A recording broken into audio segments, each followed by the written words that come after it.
미국발 관세 이야기 좀 해보겠습니다. 지난주에 이 박종원 산업통상자원부 통상차관보가 미국을 방문했습니다. 이제 미국 상무부라든가 무역대표부 관계자들 만났는데 저는 별 기대 안 했는데 굉장히 구체적으로 요구를 했어요. 우리 관세 제외해달라고 요구를 했더라고요. 이거 어떻게 보십니까? 그렇죠. 근데 이런 요구를 계속해야 됩니다. 미국이 어떤 답변이 오든 계속 우리는 말을 많이 해놔야 돼요. 심지어는 이렇게나 많이 그렇게 해놔야만 미국에서는 그런 부분들이 계속 쌓이는 겁니다. 그래야만 미국도 작동을 할 수가 있는 것이거든요. 그러니까 트럼프 대통령이 철강 등에 대해서 알루미늄 관세 압박, 지금 뭐 자동차, 반도체까지도 이야기를 하고 있어서 대상품이 계속 확대됩니다. 미국의 관세에 대해서 한국 예외 적용을 요청했습니다. 정부가 직접 대응을 한 것인데 바로 박종원 차관보가 가서 한미 관계 대미 투자를 강조합니다. 우리가 미국이 이렇게 투자를 많이 하지 않았냐. 그래서 관세 예외 적용해달라고 정식 요청을 했고 미국 백악관 상무부 그리고 미국 무역대표부죠. USTR을 연쇄적으로 면담을 하고 있습니다. 이게 상당히 중요한 것이 이렇게 하면서 이런 기록이 남겨지는 게 중요하거든요. 한국이 뭘 요청했다, 우리가 답변했다, 요청했다, 답변했다. 계속 요구를 해야 됩니다. 그래서 한미 고위급 협의를 통해서 통상 협력 확대 논의를 이제 제안하는데 우리가 왜 이야기를 하냐면 한미 FTA 같은 경우는 98%가 자유무역 협정이거든요. 관세가 없어요. 근데 이제 미국에서 트럼프 대통령이 이제 부가가치세를 들고 나왔단 말이에요. 이런 부분에 대해서 우리가 WTO를 또 가지고 들어가면서 전 세계 170개국은 다 부가가치세가 있다. 이런 것도 우리가 남겨놔야 됩니다. 기록으로. 그래서 한미 공급망도 연계하면서 IRA, 바로 이제 인플레이션 감축 부분을 통해서 우리가 얻는 보조금이죠. 이런 반도체법 보조금 칩스법입니다. 이런 보조금을 좀 유지해달라. 삼성전자나 SK하이닉스나 등등에 대해서 이런 부분도 계속해서 목소리를 내고 있는데 이건 필요합니다. 계속해야 됩니다. 전화도 걸고 메일도 보내고 편지도 보내고 이건 굉장히 중요합니다. 예, 당장 이 3월이 되면은 철강 알루미늄 관세가 부과가 될 예정이고 그리고 4월로 예정이 됐는데 이것도 앞당겨질 것 같습니다. 자동차도 관세가 예정이 된 상황에서 한미 간의 협의가 매우 중요한데 일단은 차관보가 이야기를 던져놨고 예. 그리고 보다 상위에서 의사결정이 이루어져야 되는데 결국은 안덕근 산업부 장관이 미국을 방문할 것 같습니다.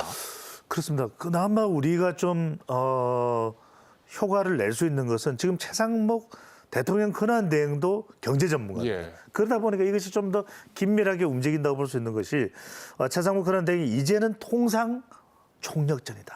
얘기를 하고 있어요. 대미 외교를 강화해서 효과적으로 입장을 전달하는데 안덕근 산업부 장관이 주한 미 대사 대리를 면담해서 협력 강화를 논의한다. 조셉 윤이죠. 그다음에 한미 간 교육, 투자, 에너지 분야 협력 강화 방안도 논의한다. 이게 상당히 중요합니다. 그래서 지난번에도 안 장관이 가서 웨스팅하우스 문제를 물밑 접촉을 했거든요. 이런 것들이 우리에게는 필요하다.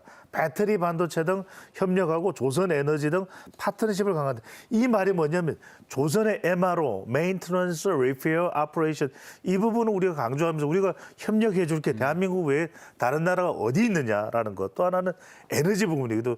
트럼프 대통령이 셰일 원유나 가스를 생산한다.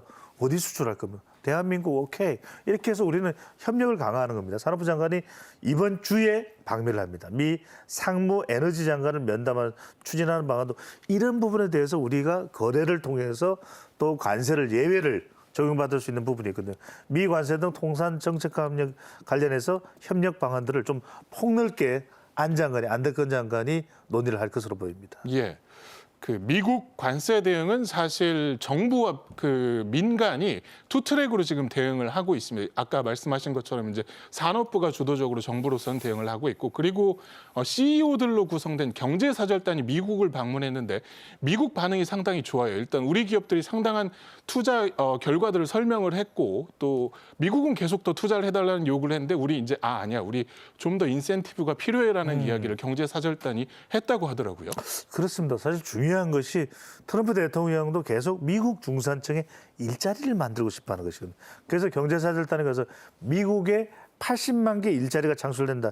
이 부분을 설명했더니 미국 내에서도 반응이 상당히 우호적으로 나오고 있는 부분인데 백악관에서는 한국 경제사절단과 논의가 가장 생산적이다. 우리는 왜냐하면 이런 부분들을 파고 들어간 겁니다. 그러니까 이른바 트럼프 노믹스의 핵심이 어디에 있냐.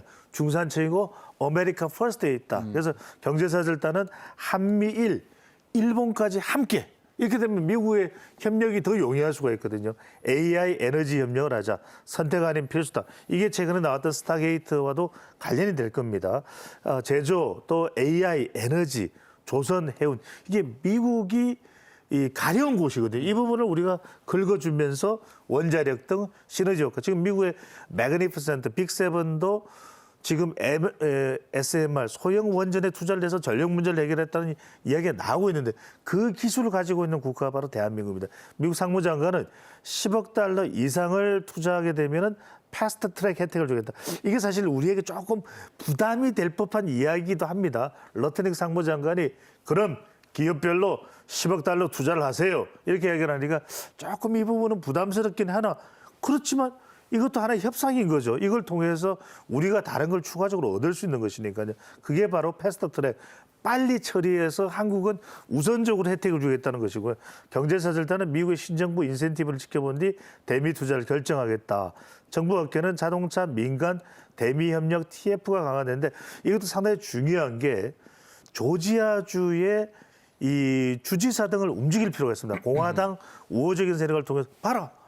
이 공화당의 텃밭인 텍사스나 조지아에 투자를 하고 있는 회사가 어디냐. 현대자동차와 삼성전자구나. 그러니까 이런 부분들이 좀 적용이 된다면 상당히 미국도 무시할 수만은 없는 국가가 대한민국이 될 수 있을 것으로 보입니다. 예.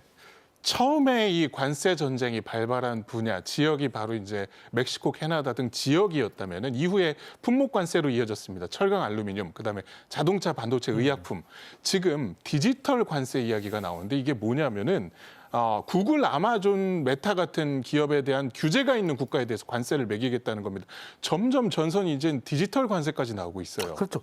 이건 조금 방향은 유럽입니다. 왜 그러냐면 유럽의 이 구글이나 메타가 SNS 빅데이터 산업이 많이 독점을 하고 있거든요. 과점 상태죠. 그러다 보니까 유럽에서는 높은 과세를 합니다. 그러다 보니까 트럼프 대통령 왜 과세해? 실력 있는 기업들이 가서 점유율이 높은 건데 이러면서 유럽이 그렇게 나오면 우리도 유럽에다 관세를 매겠다. 그런데 우리에게는 아주 그렇게 위협적인 건 아닙니다.